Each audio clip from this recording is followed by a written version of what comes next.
y'all, I am back with another video. If it's your first time here, welcome. Is that a Bentley? Okay.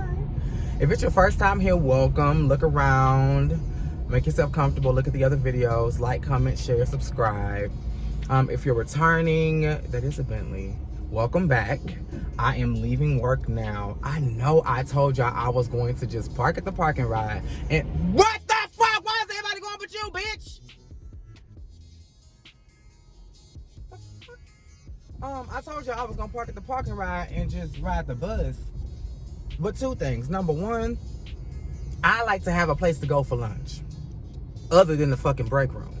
And number two, girl, when you have the luxury of sleeping over a little, because I told y'all if I have to be to work at a certain time, I have to be at that bus an hour earlier. Whereas I don't have to leave my house if I'm driving until 30 minutes prior to work starting.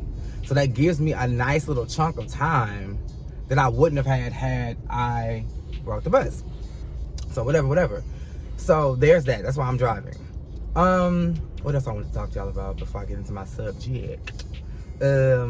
Make sure you're listening to my music. I'm getting some Spotify and Apple Music, I guess, recaps on how y'all are listening to Rebirth, and I love y'all for it. That is my favorite album of mine so far, and I just want to share that with as many people as possible. I feel like so many people can relate to it. I feel like it's a good listen. I feel like it's a cohesive album. It is some of my best work, so I really urge you guys, if you haven't already, go listen to my album, Rebirth. Please. The Mardi Gras ball. So I told y'all let me get the fuck from around this hoe, because you know what? I am done with you, bitch. I am done. Are you turning? You turning, bitch. Oh, and you want to get over too? You better pray that it wasn't you that was holding us up this entire time, because if so, your ass is grass. Because I was trying to get away from. Let me get back over. Just to alleviate. Exactly, bitch. It was you. Anyway, I told y'all that I may or may not be vlogging that trip, because I have just come to realize that I want to live in the moment. I want to be present, and I want to have a good time. And I'm not consumed with always pulling out my, oh, bitch, do not cut me off to let these people out of the garage. I don't want to be consumed with always pulling my phone out to try to get content and miss the moment. So when people are reminiscing and, oh, remember when this happened? I don't remember shit because I was here with it. I was here. Girl, okay. It's a cop standing right there, and it's a constable right here. So let me wait till I get on the freeway. But I had a great time. I really did have a great time. It wasn't like the Zulu ball that y'all be seeing in New Orleans. This was in Eunice, Louisiana, which is where my boyfriend is from. So the town itself is maybe 10,000 strong, maybe 20,000. So it wasn't a lot of people. But it was a good time nevertheless. I did not know that where them fans at? So the wedding fans that I did not know it was a line dance that if y'all know anything about me, y'all probably don't know this, so let me reveal it. I love line dances. The one line dance I can't stand is Tamia's, because it's so intricate and so stupid, but I still know it. And if that's the only thing playing, when I think about you, bitch, I'm gonna get out there and I'm a two-step and do my little curtsy and my do-si-do, bitch. I'm gonna give it all I got. So it was a party, y'all. I think y'all see the pictures. If y'all follow me on Instagram, y'all see the pictures. I wore gold. My boyfriend wore purple, because Mardi Gras is purple, gold, and green. So we was cute. There is a couple of clips on my TikTok. I told y'all it might be on TikTok. So I did get some stuff, like throughout the night. I was able to like capture some moments or some of my emotions and my reactions towards stuff. So if you want a good chuckle or, you know, to see what I was doing, then go over there. So we get down there, maybe like 3 o'clock, 4 o'clock. It was late because we had so much to do in Houston. So we finally get to Louisiana, and we stopped at his aunt's house, because we always got to make our rounds and see family. We stopped at his aunt's house, and then we went over to another aunt's house to take showers and get dressed and stuff like that. Now, this ball is, I don't know how balls work, so I don't know if this is how this ball is or if all balls work like that. But you pay for your ticket according to the table you're sitting at. So each table has about maybe 10 or 12 seats. Y'all occupy the seats by paying for your ticket. That's how y'all pay for the entry. And then each table can like bring their, like you could bring your own stuff. So there was nobody catering. So you brought your own food. So behind each table was a long table where you could sit all of your food, your drinks, your liquor, your cups, your plates, all of that. Like you had free reign to do whatever the fuck you wanted to do. So we was doing all of that. And then we got dressed, went to the ball. Ball was amazing.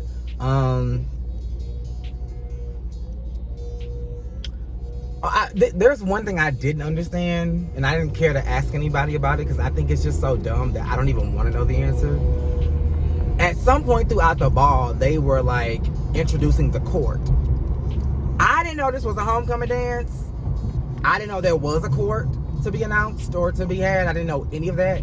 So they announced the court. But when they announced the court and brought the court out, they locked the doors. So it was like, the DJ even announced it, like, we're about to lock the doors so the court can, the show can start. That's what they call it, the show. The show was all of 30 minutes, but the court. I don't know, like, number one, when they announced the court, the first, okay, if anybody is watching this that's related to anybody in the court, I don't mean no harm, but I just gotta speak my truth. The first girl that walked out, and I think you can see it on my TikTok because I recorded it unknowingly. The first girl that walked out, her shoes were not for her. Mama was like, "You ladies, you know, when you gotta step down as opposed to walking," she was picking her feet up and just sitting them down on the ground. Her feet were hurting, and she was like, you could tell she was bouncing because them titties was just like, they were just bouncing. And I'm just like, girl, you trying to make it the best way you can, because them shoes is hurting the fuck out your feet. That was one thing. Then, as they announced the people, first of all, they was coming from the kitchen. Let's start there. They had a curtain covering like the opening from the kitchen to the rest of the center, and the people just kind of walked out of the curtain. That was one. And then when they introduced the people on the court, they was giving long, drawn out introductions that we didn't ask for. I mean, she's a mother of two, she's a wife, I get that. But telling me that she was on the honor roll in the 4th grade and this woman is 40, I don't care about that. I don't give two flying fucks about that at all. Then, the person who I guess was over it, the one who hosted it, she was also on the court. In the words of Dineva, how you gonna be my manager and beat me down to the red carpet in the iTunes? Like, are you gonna manage or are you gonna be the artist? Are you gonna be the talent or are you gonna be the producer? Like, you put all of this together. You put all of this together, and then you a part of the court. So I don't know. So, but her dress was sickening. It was like a black dress with like gold butterflies on it, but it was strings, like chains going from one butterfly to the next. That shit was nice. That shit was nice. I would have done a different do with my hair, but that shit was nice. She looked good. But she sounded a fucking mess. I don't know what Mama was. This was Mardi Gras weekend, so I'm pretty sure Mama was in them streets partying. Because when she got on the mic, she sounded like this. Hey, yo, and I just excuse my voice because I say, bitch, you couldn't get nobody else to do the announcements? And then she was like, I don't want, we gonna do it differently this year. We ain't doing family, we doing the people who deserve it. But everybody was related to her. And I can't forget my sis, and I can't forget my bro, and I can't forget my aunt. And it's just like, but you just said you wasn't going. Child, that was a kiki. So then the ball happened. Everything was good. If y'all know anything about Louisiana, I know a lot of y'all associate Louisiana with just being New Orleans, but it's so much more to Louisiana than just New Orleans. A lot of small towns. Saying that to say all of Louisiana pretty much acts the same. They may have different accents because my boyfriend don't have a New Orleans accent. I'm pretty sure he can do it, but he don't have a New Orleans accent. But they all act the same, meaning they gonna get crunked, they like to party, they like to drink, they like to fucking cuss, and they will fight. I brought that up to point out, wait a minute. Baby, I'm in the HOV lane. And the reason why, you know what? God, is this you getting me together? Because every day that I drive home, I get in the HOV and I be looking over at the freeway, the actual freeway, like, bitch, look at me. Now the HOV is experiencing traffic and the freeway is zipping by. I mean, they going at full speed and we are creeping. What the fuck? Y'all even see the oncoming traffic just getting it. Usually it's sewn up and we just cruising the world. Yeah. Y'all don't even know where that came from, but bitch, if you had Nintendo 64, you know. But yeah, so there was no fights. That's why I brought that up. There was no fights. Everybody was good. Now, if there were side conversations or a little bit of laughs here and there, whatever. But there were no fights. Everybody was doing good. So I was happy about that. Bitch, when I say I've never danced so much, I had a ball. You hear me? They played a whole lot of line dances and bitch, I was getting it. And then when they were playing line dances, I was so lit, bitch, I was still getting it. My boyfriend came out of his jacket, his vest, and his bow tie. Because if y'all know my boyfriend, if y'all have been around him, y'all know he likes to have a good time. And I'm so thankful for that because a lot of times I be in my head and I be subconscious and I be like, nah, I'm just gonna chill in the background. He'd be like, boy, if you don't get the fuck up, let's. He like to swing out because that's what they do. Well, they have brought swinging out to Texas because it was primarily a Louisiana thing. He likes to swing out. I am still learning. I'm not a beginner, but I'm not an expert. But bitch, when I tell you he swung me all over that center, bitch, I'm pretty sure my feet came off the ground at least twice. Bitch, he swung the fuck out. Why are we? Come on, baby. You might as well come on. Just go ahead and get in where you fit in, bitch, because we are stopped on the fucking HOV express lane. I don't. Get me out of here. Get me off now. But yeah, we had a good time, no fights. We get back to the fucking house. It is 2 o'clock in the morning at this time. Y'all even see one of my TikToks, so I'm like, I am so fucking tired. We get back to the house. And we end up staying at the first auntie house. Because that's where the party was at. That's where his cousin was. That's where the young people was. His nanny Les, she was like, bitch, I'm finna go to sleep. So if y'all want to come over here, that's fine. I got a bedroom for y'all. Y'all good. But I'm going to bed. We was still like lit. So the auntie whose house we was gonna stay at was like, well, just go get y'all clothes and come back here. I don't know what we was doing. We was probably lollygagging. So the auntie was like, Kat, you come with me. Let's just go.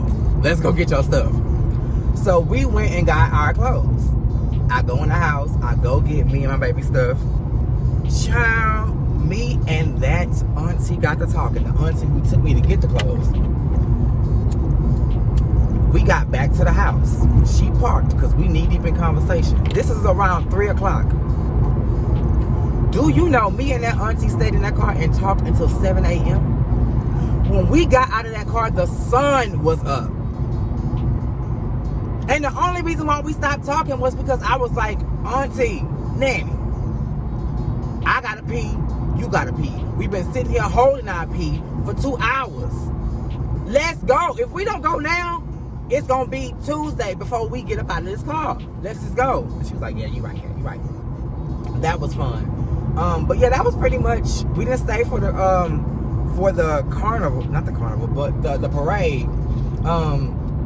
Cause we was first of all, I hadn't gotten any sleep. I hadn't gotten no sleep. So I'm just sitting there chilling. I think I slept for like 2 or 3 hours. And then we just started like chilling around the house, eating leftovers from the night before, you know, just reminiscing, smoking, drinking. We was like, fuck that parade, child. We ain't going. So me and Babe just came back home. That was that. So now that I'm through that, this shit was lit the whole time. I didn't hit it once. Now that we're through that, now what I wanted to come to talk to y'all about is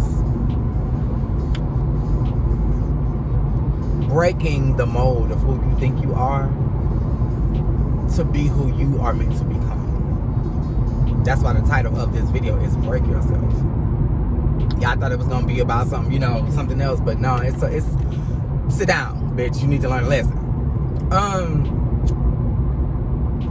One of my prayers for 2025 and moving forward was that I exercise forgiveness, unconditional forgiveness. That I mean, I got to continue to fuck with you, but I want to forgive for not only you, but especially for me, my health, my mental health, my state of being, just me being open. Because a lot of people be like, this is unforgivable, or I can't forgive this, or I can't. Well, girl, I'm sure we've done a lot of things to God that are unforgivable, and if he just turned his back to us, we are all screwed. So if you expect to be forgiven, why is it so hard for you to forgive? And why y'all keep breaking? I don't understand, bitch. We are on the express lane, and we are coming to a complete halt, bitch. But yeah, you have to forgive. And then I was also praying, Lord, I want change. I want change in my atmosphere. I want change in my family. I want change in my friend groups and my finances. You know, I want change. And I understand that in a lot of times when we want to see the change, we have to be the change. So I literally said, Lord, if you won't change these people, if you won't change these situations, change me in the situation and allow me to be an example, because hopefully they can see my good works and it'll inspire them to change, and boom, bam, bow, we have a symbiotic, cohesive, harmonic relationship. Cool. You pray prayers, you go about your business. I found myself recently in a situation where I felt wrong about somebody, and respectfully, in a very loving way, I told them about themselves, and I was like, you know, this is what it is, this is how I feel, and this is what I feel the solution should be. They completely disregarded taking accountability. They completely disregarded most of what I said.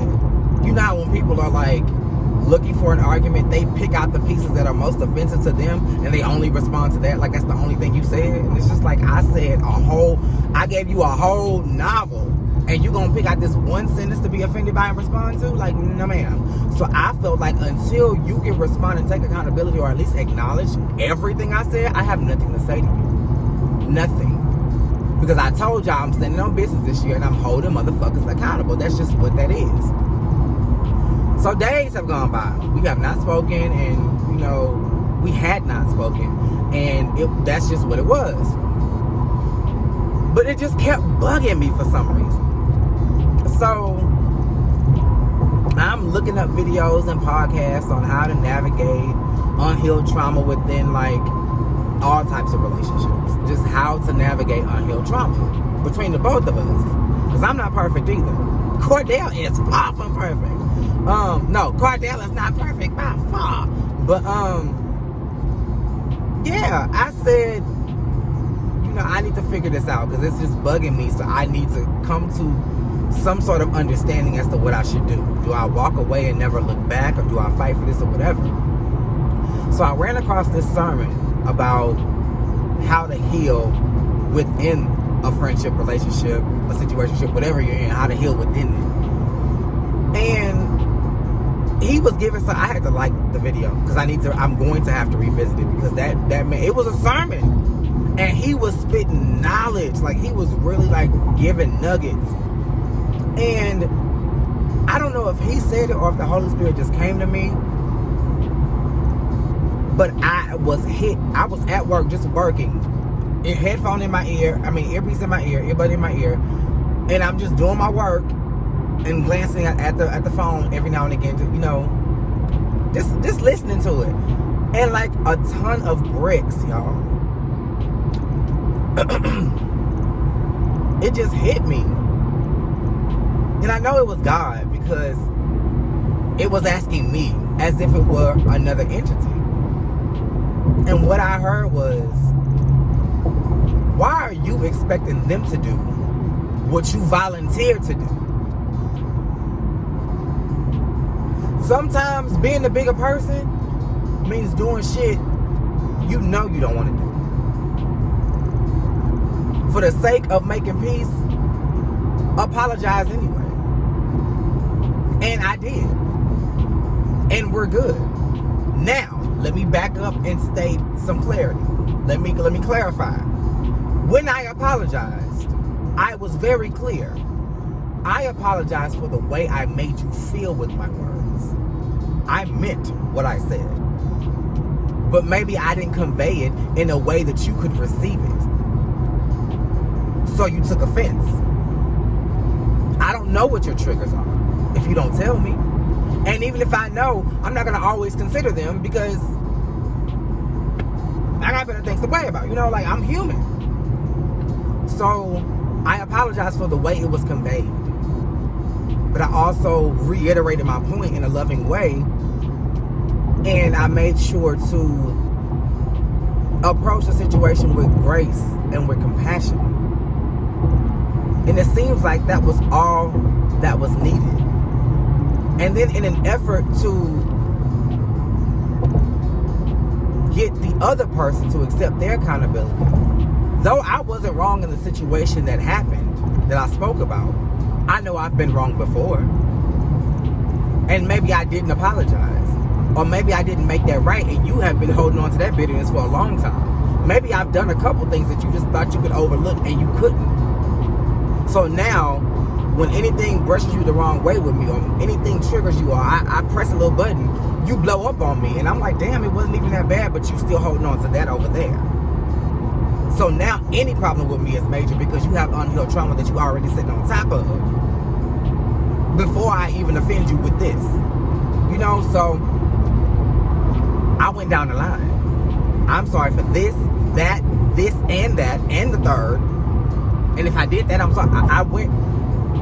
And then with that, that's how I know I'm maturing. With that, I didn't even require or desire their apology or accountability anymore.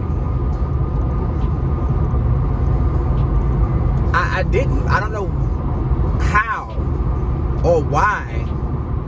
That was my whole thing. My whole thing was, you wronged me, I need you to acknowledge and take accountability, whatever. But after I apologized for my wrong, for a totally different matter, totally different situations, totally different time period, I felt the spirit of forgiveness. I didn't need them to apologize, take accountability, to acknowledge, to say, you know what, you're right, I messed up too. I didn't need any of that. I feel great, as if they begged on their hands and knees for me to forgive them. By freeing myself of the burden that they were putting on me for the shit that I did to them, I reversed it and freed them of the same. So because I think in that moment when I asked for forgiveness, I extended it as well. I think that's what it was. And so because of that, I'm good. And I just wanted to share that because I know a lot of us struggle with forgiveness. And struggle with, well, I can't forgive what you're not sorry for. You can't heal what you don't reveal. That all of that is true. But sometimes that's not necessary. Especially when you know where you are is not where they are. Because, baby, there was a time you couldn't get me to, I'm a Leo. There was a time you could not pay me to apologize. And if you did, if you got one, it was backhanded. I'm sorry you didn't get what I was saying. I'm sorry that the truth hurts you, bitch, but I meant what I said. And even now, there's a little Leo in what I said. I'm sorry for how I made you feel, but I meant what the fuck I said. I did. Now, I do realize that sometimes I can come off extremely blunt because I shoot from the hip, and I told y'all that before. So I do understand how my words can be conveyed as being bitchy or being rude. So I'm more inclined to accept that and be like, you know what? I get it. I can see what you mean. I'm sorry. Come on, baby. Might as well, shit. But yeah. Try it. Even if, you know, and it's not easy. I didn't want to do it. But I remember being so desperate for peace in my life that I said, Lord, put me on the cross. If I got to be the bigger person and take the L's so I can inspire them to see their wrong just like I'm acknowledging mine, use me, Lord. And he put me to the test, and for all the better part of this week, I was like, And it wasn't until in the words of Yolanda, I opened up my heart. And I was like, Lord, what are you trying to tell? And oh Lord, I just prayed this prayer on Monday. Let me quiet my world enough to hear your voice. And I was just chilling, alone in the room, in my little space, doing my work. And while that man was talking, it just came like an epiphany. Like, you asked to be the one to do this. So why are you expecting her to do it? Like, sometimes you gotta be the bigger person. Because how many times have people been the bigger person with you? Even our parents. We done some diabolical things as children, and our parents was just like, you know what? It's not even worth it. I'm gonna pay it. Charges. That's where charges to the game came from. It's not worth making a big fuss over because I know who I'm dealing with. You're not ready to take accountability. You're not ready to accept your faults.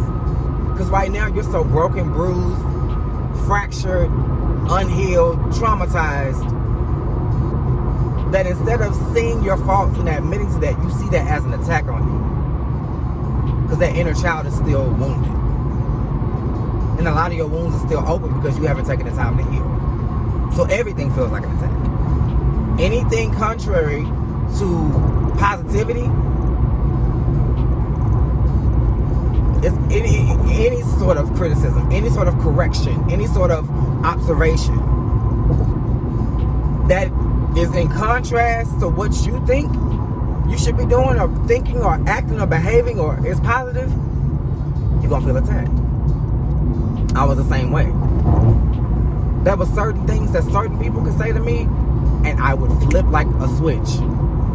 Cause bitch, I just said on my TikTok the other day, as a Christian, oh Lord, let me slow my ass down because I ain't got time. Go.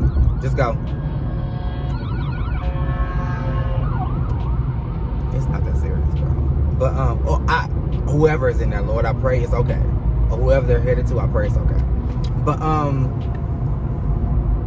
yeah, I struggle between being humble and saying, Lord, vengeance is yours. You handle it. And saying, bitch, who the fuck is you talking to? Because you got me fucked up. I'm still human. So I struggle with it myself, but when you are intentional about change and about improving yourself, God will come through. God will do it for you. Damn, I should have went that way.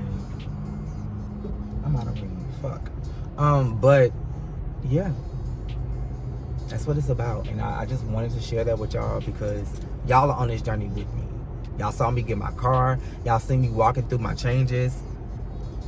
And not only for y'all, I want to look back and be like, oh my God, look at how far I've come. But that's what I wanted to share, y'all. Love y'all. And something gonna come up that we're gonna have to talk about eventually. So until next time, same place, same time.